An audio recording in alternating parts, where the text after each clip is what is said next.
All right. Welcome, everyone, to a new episode of How I Met Your Mortgage. I was looking at the numbers, Jen. This is number 38 in our fifth season. Yep. So you got to figure we have probably breached 200 episodes of the podcast at this point. Oh, for sure. Okay. Yeah. Very cool That's stuff. crazy. Yeah, that's crazy. And of course, before we went live, you and I were arguing about who is actually going to do the introduction, since I always do, and I will. Again, I'm Adam Smith with Just the Tips Coaching. With me, as always, is our marketing director and one of our other coaches, Jen Waybor. Good morning, Jen. Good morning, Adam. It is morning where Jen and I are. However, our guest this week is in the Eastern time zone, so it is already afternoon. So good afternoon and welcome to the show, DC Terry Sr. How are you, man? Uh-oh. We're having some technical issues. DC cannot hear us, or we cannot hear him. I don't think he can hear us. He can't hear us. That's not good. Did you mute us? Did you mute him? I did not. All right. Well, maybe we can get DC to kick out and kick back in, and we'll go that route. The good news is he's a fascinating looking fellow.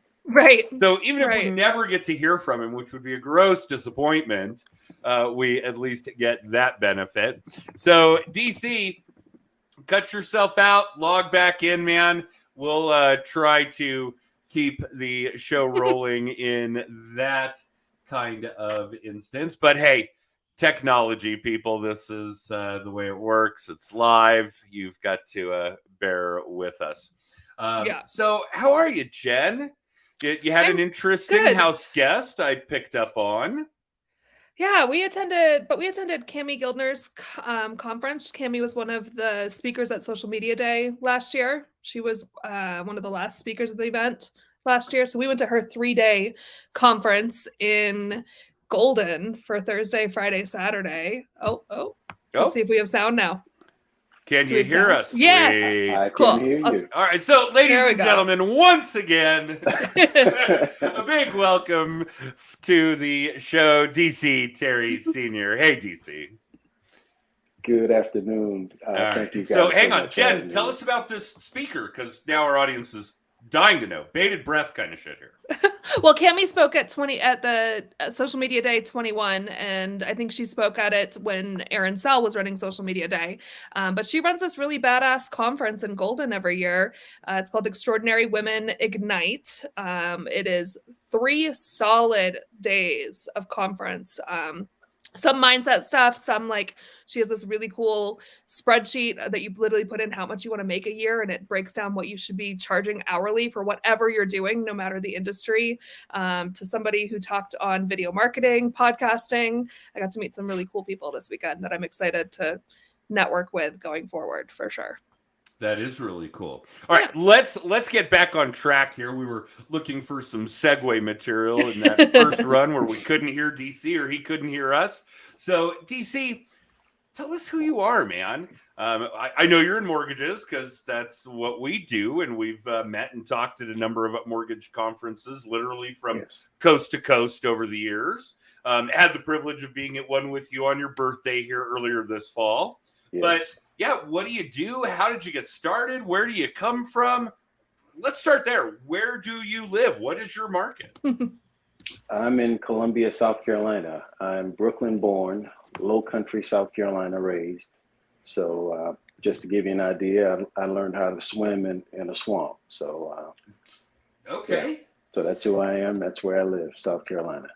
I don't know that we've had that conversation because I have a house outside of Myrtle Beach. Really? Yeah, I spent a lot of time in South Carolina. Yes, sir. Oddly enough, I even have a well-decorated Gamecock golf cart. All right, I've now admitted that publicly. It came with the house. I didn't decorate it myself. In fact, the first time I saw it, it said USC, and my first thought was, go Trojans. So I'm obviously a little backwards, but that's what happens on the western half of the U.S. How long have you been doing mortgages, man? A little over 20 years. A little over 20 years. You are a seasoned mortgage originator, and you've already seen a big downturn, bigger than what we're experiencing now, a couple in reality, and here you are still fighting the good fight. Yes, sir. Okay. What were you doing before you were doing mortgages? Well, I was Can in the we Marine remember Corps. back that far? Yeah. All right. Actually, I right out of high school, I joined the Marine Corps. I was 17 years old. So young, my mother actually had to sign the paperwork for me to get in. And that's what I wanted to be. I just wanted to be a Marine. Hoorah. And one day I was driving. I also sang.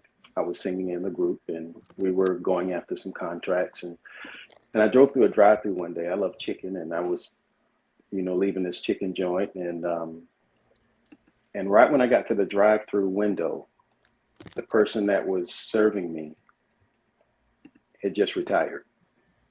And that was a moment of shock for me. And I grabbed everything and I drove maybe, I don't know, 20, 25 feet to the edge of that driveway to turn onto the street. And I just paused there for maybe about a minute, just thinking, is this going to be me? And so it was at that moment that I made one of the hard decisions in life. And I decided to transition and get out of the Marine Corps, which was my dream, to go and build something and go and build wealth.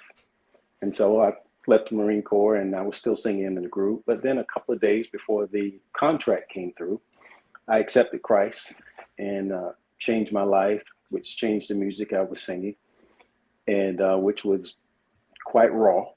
And so I turned the contract down and then continued to go into the music industry. And so I was in the Christian music industry side and ended up being a manager of a group. Then we traveled the US, parts of Canada and Europe, doing youth ministry and seminars and all of that stuff for about 3.5 years. And right toward the, I would say mid part of that is when I started to delve into real estate. And at that time, the thing was to find pre-foreclosures and, the Carlton Sheets and the William McCorkle people that most people don't know about now. And you find the pre-foreclosures, and then you find the buyers, and then in essence, you were really brokering the deal. You would get them to agree to whatever they needed because they couldn't get but so much, and then the find the seller for the property. And I was watching a broadcast one day, and a pastor actually listed out something. His name is Dr. Mike Murdoch, and he said something profound. He said, whenever there's a problem, the person who provides the solution is the person that makes money. And then he compared the difference between the sanitation worker and the attorney. And that has always stuck with me. And when I saw that I was not having an issue finding the pre-foreclosures, not having an issue finding the actual individuals that wanted to buy it, the problem was they weren't able to get approved. And I said, you know what? The person who can find the money for that is the person who can make a lot of money. And that's how I got in the industry. Interesting. And I didn't know about this ministry or about you being a musician or a vocalist. I didn't know any of this. So this is really fascinating to me. And obviously, when people ask me about DC, what do you know about DC? I know that DC is a good mortgage originator, and abnormal to a lot of people, myself included, that are good mortgage originators, he's really low key. He's a very mellow guy. He's one of these guys that I envy in the sense that he has the ability to tap the brakes, to slow his roll, to think about how he's reacting to things, to think about how he's treating people, to think about how he's dealing with situations, because I think it's an incredible skill. And this obviously lends to a lot of that. There's a lot of ability to slow your roll and have some forethought and be thoughtful and I think that's the legit definition right there, right? To be thoughtful, to actually let thoughts go through your head before you just react. That's a tough thing to do. And I've always admired and respected you for that particular skill, because I think it's one of the most important on the planet, and yet it escapes so many of us. And I certainly could use an awful lot of work in that arena. But yeah, this is really starting to paint a picture of what goes on here. Well, let's talk about your business these days. What does it look like? Who do you work for? Are you, I know that you're on the wholesale side, not on the retail side, just because of the events we run into each other at. But yeah, tell us about your business. Where does it come from? Do you have a team? What does that structure look like? Give us some insight as to the daily mortgage workings of DC. Well, for the first 18 and a half years, it was just me, just a one-man shop. And like a broker owner? Yes. Cool. Yes, sir. Okay. So I really honestly didn't focus a whole lot on volume at that particular time, because the piece that I didn't mention earlier is that I'm also in ministry, and have been in ministry a little over 20 years as well. And so this was a great way for me to help support my family, support the ministry as well, and help people in the process. But within the last year and a half, really about 2 years now, I decided to build something. And I wanted to build a company. The name of the company is Mr. Mortgage. We're in the midst of rebranding now. And that's what I'm doing. So I have one team member now, a loan coordinator. And by the end of this year, or at least the first quarter of next year, I'll more than likely be bringing on some other team members as well to help with the volume, so that I can really, really begin to grow a company now. This is really cool. And a lot of what we talk about and focus on with just the tips in general, and certainly the podcast and our coaching program and so on and so forth. I've always had a very deep-seated belief that people in mortgages, people in real estate, really a lot of direct-to-consumer high-ticket sales, insurance, financial planning could certainly be included in that. I think the goal should be to build a business you can eventually walk away from while it still pays you. Yes. And obviously building up an operations team, and I think I'm pretty good at that, is a big piece of that. Building up a sales team is also a big part of that, and I'll be honest, I suck at it. I don't like most loan originators. Not that I know all that many, to be perfectly honest, because people ask all the time, oh, you know so-and-so in Denver. And I'm like, no, I really don't know who they are. I'm sorry. And obviously the people that I do know, small circle that I run with, you're in one of those circles. Those are the handful of people I really like, right? So there might be 500 tops loan originators coast to coast that I like or know and like. And I don't know how many there are coast to coast, but I've got to assume tens of thousands, hundreds of thousands, yes, sir. Something to that effect. So yeah, I do think that that's really an important piece of the puzzle. And we use this formula all the time with coaching clients when we get into the team structure modules. I'm like, look, you need some help. Even if you hire a part-time assistant at $20 an hour for 20 hours a week, let's call it roughly $1,600 a month. That's 80 hours of your time, 80. Could you find one more deal, one more loan, one more real estate transaction in 80 hours? Yeah. Does it pay you more than $1,600? Absolutely. I hope so. You need an assistant. Okay. You need help. You got to build up that support team. You got to build up a sales team. Hopefully I'll get better at that as the years go by as well. But for now, I seem to be improving in tiny little increments. I can see Jen, I can actually hear Jen rolling her eyes. She's probably 30 miles down the road from me right now, and I can still hear it. So yeah, that's really a very, very big deal. It really is. So let's talk about your client base. Where does the business come from? I mean, obviously after 20 years, I'm guessing a lot of it, if not all of it, is repeat and referral. Probably a lot of repeat clients, a lot of clients referring other clients, that kind of thing. Do you have a lot of advocate sources? Do you work with real estate agents, with divorce attorneys? I think we'd already touched on that just a little bit. That may have been before we went live. But yeah, tell me where it comes from, how you're doing it. What's your lead gen activity? Hit us with your best shot. I can't say I have a best shot. For me, it's just honestly, I hit a point. I have to go back to come forward. So with working in the business and not really looking to grow anything, it was easy to just maintain, my lifestyle. But then when everything shifted and it was time to build something that I could leave, and that if I closed my eyes tomorrow, my family could still continue I could leave some wealth behind. It changed. It required me to talk more because I'm an introvert. So in ministry, but I'm the guy that could minister and just, lay it all out on the line. And then right afterwards, I'd stand in the back and just wave at people instead of shaking hands. So I had to come out and really be me publicly. And so when you ask, how do those people find me now? It really comes from me finally being me openly and publicly.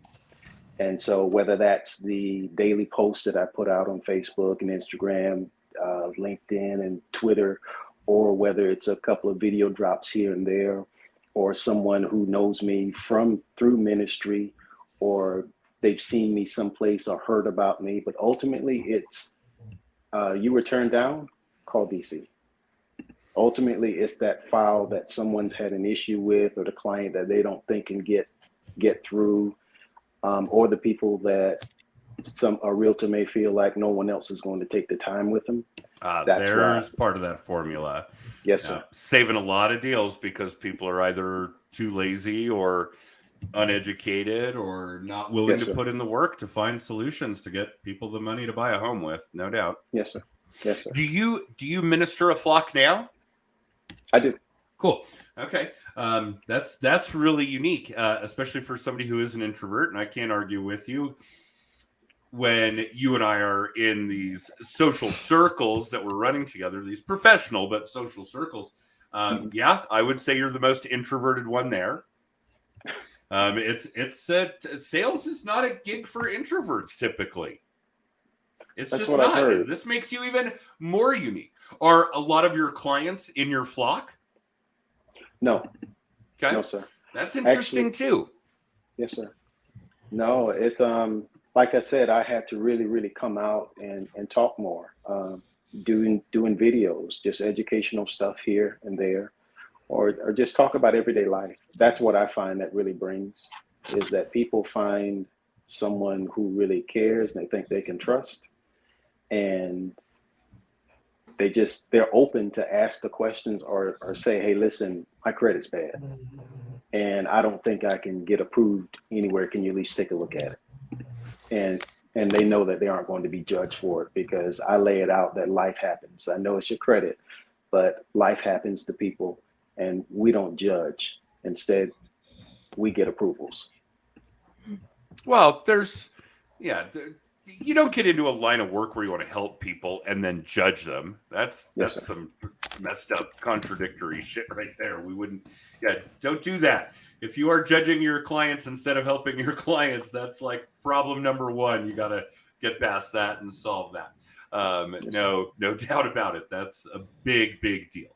But yeah, this is fascinating to me. And Jen, I know you've met DC at least on one occasion, that event in Atlanta earlier this year. Yeah. And a big thank you to everybody that was involved with that as well. EPM and Jason Frazier, who's been on the podcast a number of times. Jason's a badass. We love hanging out with him and talking to him. And again, part of these small circles that we all run in, which is really, really cool.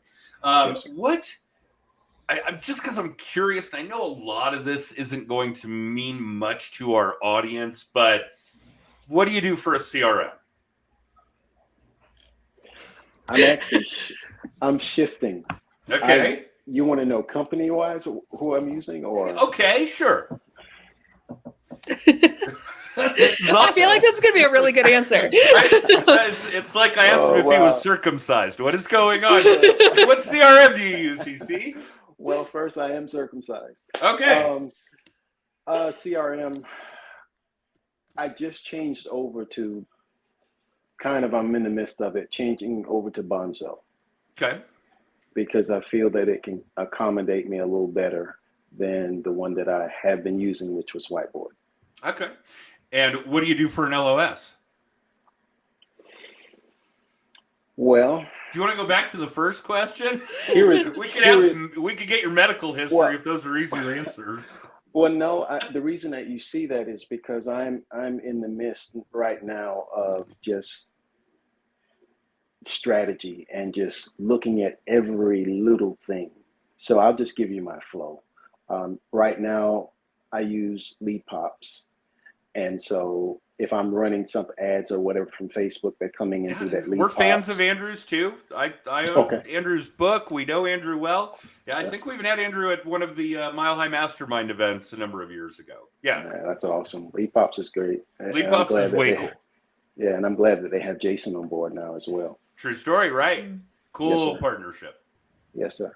So Lead Pops, it will go into Whiteboard, and then from Whiteboard go into Flowify and Lending Pad.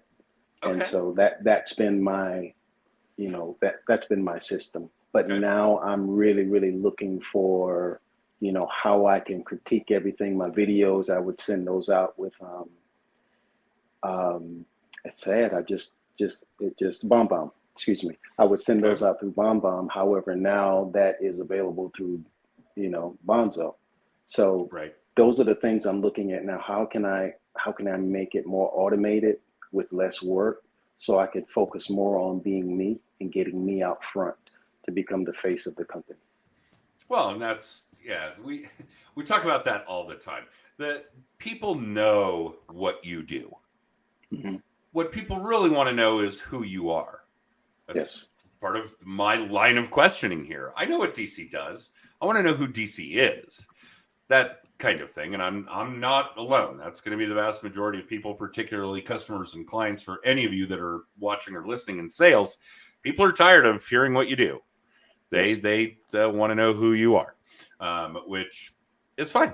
I think that's an important piece. And you've got a lot of moving parts in your system. We use Flowify in my office. Love it. Really? I hear incredible things about Lending Pad. I have a lot of good friends and colleagues that have been pushing hard on my team to make that switch. I don't really care. You're embarrassed about your flow. I'm still using Calyx. Don't tell anyone. Wow. All right. Well, I'm not. I don't open Calyx much, but my team does. So, yeah. But that's where I came from. Okay. And I think my team will make that switch someday. I do think that they'll get a whole lot more out of Lending Pad than they do out of Point. But hey, it's up to them. I leave that door open. If this makes it easier on you to get loans through, if you're suffering less brain damage, then by all means, you guys switch whatever you want to switch to. But when I started in the business, I was kind of recruited into it. And I was basically given a cold call phone list, names and numbers, and a computer with Calyx on it, and a pat on the bottom. Good luck, kid. Here you go. And that was really how I started in the mortgage business, was cold calling people and eventually finding clients. And it's been a long and windy road, but few decades will do that to you for sure. This is really, this is a kind of how it went. There are a few other significant building blocks in that I am grateful for eventually learning, building on top of, so that I can boast the business that I have now. I'll have been a broker owner 18 years this spring. Oh, wow. And in mortgages a hell of a lot longer than I want to comment on, because I'm not that old. There's just no way. Don't feel like your systems or your flow is any different. I think a lot of people, and particularly right now that we've had time to kind of slow down, do a little introspection, look at our systems, look at our tech, look at our automation, are all kind of figuring out, where can I be more efficient? Where can I be more cost effective? Where can I make it a better experience for my client?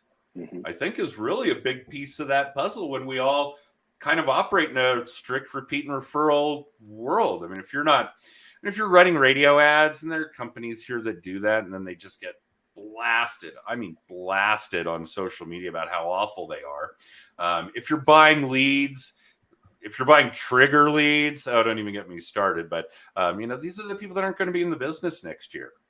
I agree. The people that are doing this in a repeat and referral manner are good with their contact database, are good with their social media, are good with their video work. Sounds like we need to kick you in the ass a little bit on that subject. But when you're doing all these things, then you're really working on what's better for you, your clients, your team, the experience, the process, the flow, on, rather than figuring out, how am I going to get another 30 trigger leads today? That's right. Come on, Jen. You got to want to know something about DC here. I can see you kind of weighing what we're doing versus what he's doing. And although it's probably more like, God, how can we get Adam to be such a calming force? That would... I mean, honestly, I'm just sitting here fascinated at how calm DC is. And as a fellow introvert in the sales world, I have been in sales since I graduated from college. It's refreshing to see other introverts make it that are doing well in the sales world, because it's not easy. I mean, to the point this weekend at that event I was talking about, 3 days around 60 passionate women, and I was like, okay, I need to go hide somewhere, like overwhelm to recharge. But no, I'm just really enjoying getting to know your story, because we get to hear a lot of stories on this podcast, and yours is really unique, and I think that's really cool. Yeah, it certainly is that. Can I ask you a personal question, DC? How old are you, man? Actually, I turned 50 on that birthday that you said. Oh, that was 50. Yeah. Okay. And I appreciate you remembering me that day. Yeah, it was really funny because we're running through normal birthday stuff. I'm just kind of scrolling around through Facebook. We were in our hotel suite. That was next door. We were at the Alara. We didn't stay at Paris, where the conference was. And I was like, oh, it's DC's birthday. And sent a quick message. Hey, thanks. And I was like, I know you're in Vegas. I will make a point to seek you out and find you. It's not often that I get to wish somebody happy birthday in person. So that was really, really cool. And Appreciate that. It was the big 5-0. Yes, That's sir. cool. That's Yes, cool. sir. Yeah, I'm still just a little bit shy of that. You got a few years to go. I have about 18 months to go. But, well, maybe 20. Closing in. Yeah. My birthday's about 2 weeks after yours, and it was 48. So. Oh, really? Yeah. Yes, sir. So. Oh, that's right. I sent you one as well. Yeah, Hopefully you did. got it. So, yeah, we both have birthdays. Libra. Yes, sir. And yeah, I'll always remind folks that I'm just a little younger than DC. That'll be a lot of fun. I did that to last week's podcast guest too, who has about 6 months on me. Although we joke all the time about how he doesn't act his age either. That may just be a guy thing. I'm sure the rest of you will attest. Yeah. All of you listening, the most important tip you may get is that men don't grow up. We just grow old. Very cool. Truth. Well, DC, this is fantastic for us, man, to have some fresh blood, to have somebody that we know, like, and respect, just be able to do this on relatively short notice, no less. Thank you. Is so valuable to us. I would love to have you back if you're game. Oh, I'd love to. Okay. So we're booked out quite a bit. I'll let Jen talk a little bit more about that, because she usually does our extro type stuff and leaves me on the hook for the intro type stuff, which makes a lot of sense. But yeah, Jen, let's get DC back for another episode, because this is really cool. This is a nice twist in what I was expecting today. Yeah, this was great. And we really do appreciate it. It's especially last minute, for sure. No doubt. I appreciate you guys allowing me to be a part.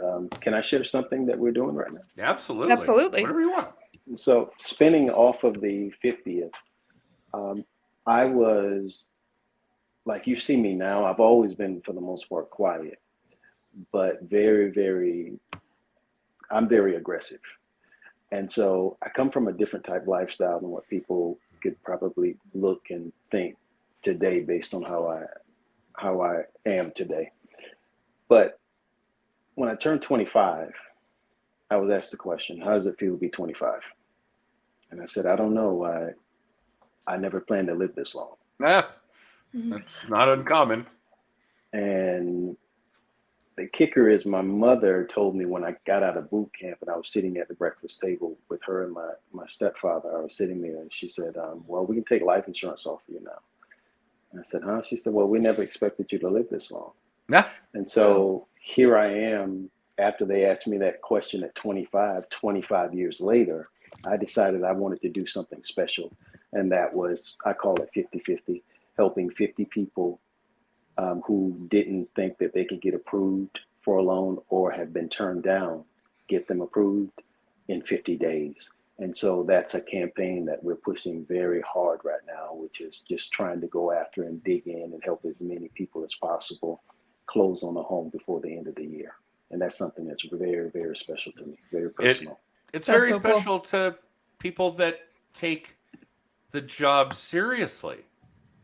But yeah, it's pretty cool, especially considering the timing. Yes, sir. Yeah, getting people into homes before the holidays, always spectacular. Oh, doubt. yes. Yes, sir. Yeah, to be able to have Thanksgiving in your home, your first home, Oh, that's yes. huge. I do love that. Eat it up with a spoon. I do. Yes, sir. Especially if you never thought that you would own one. I've closed loans for people in, their 50s and 60s, and they're sitting there afterwards saying, hey, no one before me has owned a home before. So all I've ever known is renting. And if it wasn't for me being introduced to you, I would still be renting today. So it makes it very, very special, especially for those who never even thought that they'd be building wealth that way, that they could become an owner. And something I like to say is, especially for veterans, when you put your life on the line, I love to say, why live in America and not own a piece of it? Oh, that's huge. Beautiful. Wow. All right. And tell us quickly, Jen, I know we're running over. Tell us about Tara. She's a big fan of yours. Listen, We're getting quite a few comments on this particular video cast. But yeah, she's leading the pack here. So you got to shout out to the wife. Come on. Oh, yeah. She's the most beautiful woman in my world. She's the mother of our 6 children. I wanted 12. She told me she'd meet me halfway before marriage. I negotiated 6 children and a motorcycle, and she has come through on it all. She's my biggest supporter, and she's definitely one that, if you want to get to know someone close to DC that will tell you the truth about DC, she's the one. She's the one. Yeah. Cool. Yes, sir. Beautiful. All right. Well, thank you for the interaction, Tara. And yes, you do have a lot to be proud of with DC. We think he's incredible too. Thank you, beautiful. All right. So yeah, Jen, take us home. Yeah. Well, thank you so much, DC. We appreciate you. For those Thank of you you. listening or watching, if you want to find out more about Just the Tips, you can text TIPS to 63566. That will get you links to our podcast on Apple and Spotify. You can book a free hour of coaching with Adam. You can go to our website, see all of our weekly little tips. You can reach out to me if you're interested in being a guest on the show. As Adam mentioned, we are booking January of 2024. So season 6 is completely booked, and we are booking season 7, which thank you to everybody who's reached out to be a guest. It's been amazing. We've seen exponential growth in the last 6 months on the podcast, and we couldn't do it without all of you. So thank you. So again, if you want to find out anything about us, you can get a copy of Adam's book, Just the Tips. Adam's got I it have a this copy. week. I got a cat sleeping on mine. Text TIPS to 63566. We are taking next week off for Thanksgiving. Oh yeah. Can you believe Thanksgiving is next week? Because I No. cannot. Sweet. No. So we will be back in 2 weeks for a new episode of How I Met Your Mortgage. Cool. Thanks again, DC. And for No, thank the you. rest of you watching or listening live or in syndication, other than next week and a few other exceptions, we are here live at 10:30 Mountain Time every Monday, barring those few exceptions. Got to throw that disclaimer in there. And yeah, hope to see you guys again soon. And DC, we will definitely see you again soon, man. I look forward to it. Blessings upon you all. Thanks.